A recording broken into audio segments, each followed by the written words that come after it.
प्रस्तुत पाठ के अंतर्गत हेलन केलर द्वारा लिखित एक खुला पत्र है।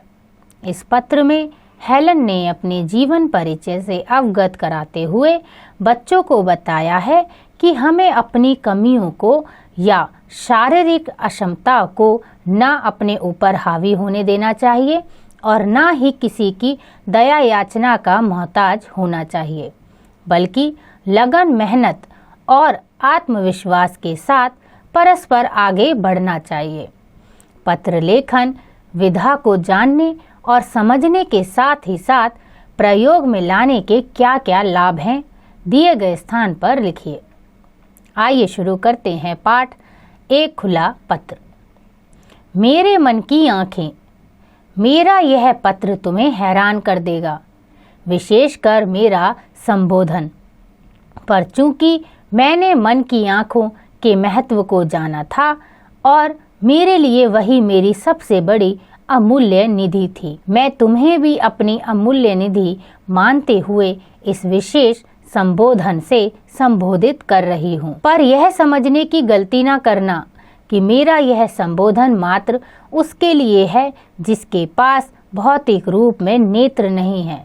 वस्तुतः मेरा यह संबोधन सबके लिए है, विशेष रूप से उन बाल मित्रों के लिए जिनके पास मानवीय संवेदनाएं हैं, दूसरों के दर्द को महसूस करने वाला सरल व पारदर्शी मन है और उस दर्द को मिटाने वाले प्यार के स्पर्श का मरहम है। तुम यह भी सोच रहे होंगे कि आज अचानक यह खुला पत्र लिखने की मुझे क्या सूझी। इसके कई कारण हैं। आज के इस मशीनी युग में आपसी होड़, दुर्भावनाएं, एक दूसरे को नीचा दिखाने की प्रवृत्ति, शीघ्र सब कुछ प्राप्त कर लेने की लालसा सब पर हावी होने लगी है। जो शारीरिक रूप से सक्षम हैं, इस माया जाल में बुरी तरह से फंस चुके हैं। वे दृष्टि होते हुए भी दृष्टिहीन हैं, क्योंकि उनकी संवेदनाएं खत्म हो गई हैं। उनके उद्देश्य अल्पगामी रह गए हैं।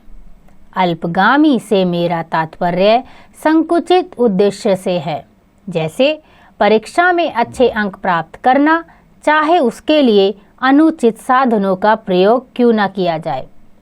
अपने साथी को नीचा दिखाने का उद्देश्य, चाहे इसके लिए उस पर प्रहार ही क्यों ना करना पड़े। और चूंकि मानवीय संवेदनाओं का हास्त्र होता चला जा रहा है, अल्पकालिक उद्देश्य वरीयता पाते जा रहे हैं। यही बात मैं नेत्रहीनों के लिए भी कहना चाह रही हूँ। वे सोचते हैं कि नेत्रहीन के रूप में एक ऐसा अमोघ अस्त्र उनके पास आ गया है कि वे उसके माध्यम से अपनी कोई भी नाजायज मांग मनवा सकते हैं। अरे भाई, तुम्हारे पास तो एक प्रबुद्ध छठी इंद्री है, समय के पास देख सकने की और मन के भीतर झांक सकने की। उसका प्रयोग क्यों नहीं करते? तुम्हारे पास इतना संवेदनशील मन है, उसका दरवाजा क्यों बंद कर दिया? तुम्हारे पास सामर्थ्य है अपनी उच्चतम प्रतिभा को पहचान कर उसे जागृत करने का।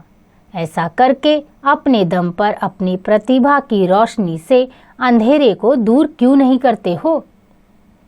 तुम्हें अपने बचपन की कुछ बातें बताती हूँ। जब मैं बहुत छोटी थी, घातक रूप से बीमार पड़ी। बीमारी ठीक होने पर पता चला कि मेरे देखने, सुनने और बोलने की शक्ति चली गई है। मैं बेहद चिड़चिड़ी हो गई और साथ ही बिगड़ैल एवं गुस्सैल भी। मेरे पास अभिव्यक्ति की कोई भी क्षमता नहीं रही थी। मैं समझ नहीं पा रही थी कि मेरे साथ क्या हो रहा है, पर मेरे आसपास के लोग भी उतने ही दृष्टिहीन हो गए थे, जो यह समझ नहीं पा रहे थे कि मेरे व्यवहार में इतना आक्रोश क्यों है। गलत तरीकों से अपने आक्रोश को अभिव्यक्त करते समय मैं अनजान थी। तभी एनी सुलीवन को मेरी शिक्षिका के रूप में नियुक्त किया गया। उन्होंने बड़े सब्र से मुझे उंगलियों द्वारा लिखना पढ़ना सिखाना शुरू किया। वे एक दिन मुझे एक पंप वाले नल पर ले गई। उन्होंने पंप से निकलते पानी के नीचे मेरा हाथ रखा। शीतल जल के स्पर्श के साथ उन्होंने दूसरे हाथ की हथेली पर पानी लिखा। चमत्कार हो गया और सब कुछ स्पष्ट हो गया। मुझे मेरी अभिव्यक्ति के सुर मिल गए थे। फिर मैंने कभी पीछे मुड़कर नहीं देखा। मेरी शिक्षिका एनी में बहुत धैर्य था। मेरी परेशानी का हल उन्होंने प्यार और विश्वास से ढूंढ निकाला। मैंने भी उन पर हमेशा भरोसा रखा और कभी उनके प्रति अपनी आस्था में कमी नहीं होने दी। आज जब मैं शिक्षकों और शिक्षार्थियों के मात्र औपचारिक संबंध को देखती हूँ, एक दूसरे के प्रति उनके विश्वास और आस्था की कमी को महसूस करती हूँ, तो मेरा मन रो उठता है।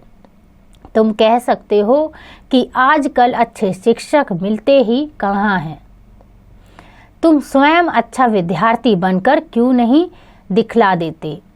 शिक्षक की कसौटी में खरा उतरने के लिए तुम्हें भी प्रयास करने होंगे। जब 1896 में मुझे कैम्ब्रिज स्कूल में प्रवेश मिला तो मैं पहली मूक, बधिर और दृष्टिहीन बालिका थी जो उच्च शिक्षा के लिए दाखिल हुई थी। वे दिन इतने कठिन थे कि मुझे दिन रात मेहनत करनी पड़ती थी। मैंने पहले ब्रेल लिपि द्वारा और फिर टाइप द्वारा लिखना शुरू किया।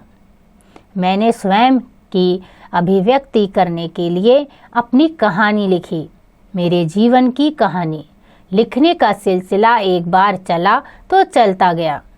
वह दुनिया जिसमें मैं रहती हूँ, अंधेरों से बाहर, टीचर आदि पुस्तकों द्वारा मैं अपनी बात दूसरों तक सहजता से पहुँचा पा रही थी। मैंने जीवन का एक मकसद पा लिया था। देखने, बोलने और सुनने की क्षमता न होते हुए भी संप्रेषण करने की क्षमता पैदा करने का तथा अपने जैसे अन्य लोगों की स्थिति सुधारने का। मैंने कभी हार नहीं मानी और अपनी कमियों को खुद पर हावी नहीं होने दिया।